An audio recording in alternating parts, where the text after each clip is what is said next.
اسے اصل میں افغانستان کی معدنیات چاہیے جو کہ آلریڈی چائنا کے پاس ہے۔ ویورز، اب جو امریکہ اس وقت جو ایئر بیس مانگ رہا ہے، اصل میں ایئر بیس کے پیچھے 2-3 کہانیاں ہیں۔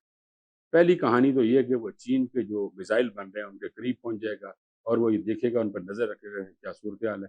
دوسری، وہ ریئر منرل ارتھ ہیں جس پہ امریکہ کی بہت زیادہ، اور ناظرین پہاڑی علاقہ ہے، بہت سارے منرل ہے، منرل ہی منرل ہے، بھرا ہوا ہے وہ منرل کے ساتھ، تو اس کی نظر اس کے اوپر ہے۔ بھائی کیا کرنے ہیں، تمہارے پاس بھی پہاڑی علاقے ہیں، تم اپنے منرلس کی طرف دیکھو، دوسروں کی طرف کیوں جاتے ہو؟ یہ تو وہ شروع سے وہی کہانی ہو گئی نا، بادشاہ گھوڑے پہ چڑھا، وہ اپنی فوج کو لے کر گیا، اس کس لیے کہ وہاں پہ فصلیں اچھی ہوتی ہیں، میدانی علاقہ ہے، اس کو فتح کر لو۔ فتح کرنے کے بعد کیا ہوا؟